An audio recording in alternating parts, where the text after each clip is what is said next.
what happened in the bailout? The banks took the money, okay, and instead of putting them into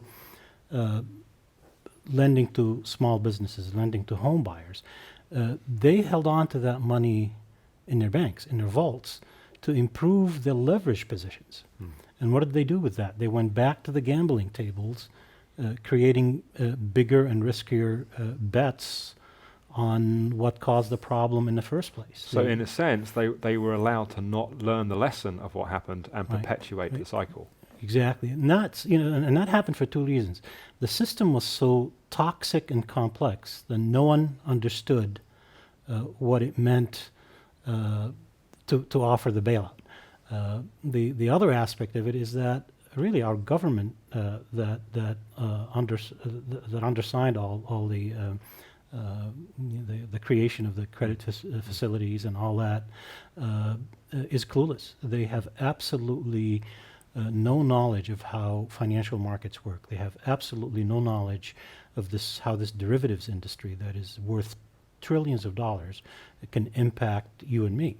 And so they did the bailout, and the banks went back to doing the same toxic, addictive activity that they did before the financial crisis. Well, while that is happening, what has happened is because there's so much money in the system, you began to see the rise of the knowledge economy. You began to see the rise of the digital age.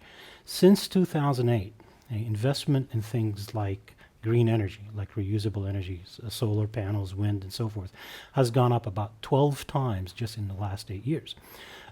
The number of hybrid and electric cars has gone up 8 or 9 times. So you see an infrastructure already ready to take off in spite of what's happening with the old system that has exhausted its values. And so if the current movement in the financial sector continues the way it is, there will be another crisis.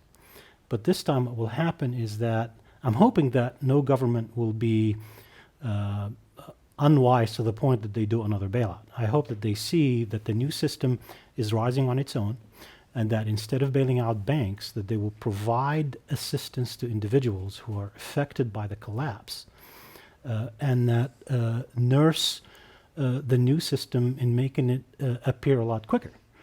Now, so the transition between the orange system and the green system that I'm talking about is being exponentially accelerated just because of its nature. The digital economy moves at the speed of light. Literally. Yes, and that's important to bring out because the capitalist system, in order for it to make a product scarce, it has to have the time to make it into a product and market it and package it and manipulate markets. Well, an app that you downloaded 2 days ago might be outdated, and a more improved app might show up tomorrow. That's absolutely right. And that's the very nature of the digital economy, is that it is happening at the speed of light, that orange is left in the dark on its basic functions. And that is what is creating the destruction, is that the orange system is not intelligent enough to know what this system is.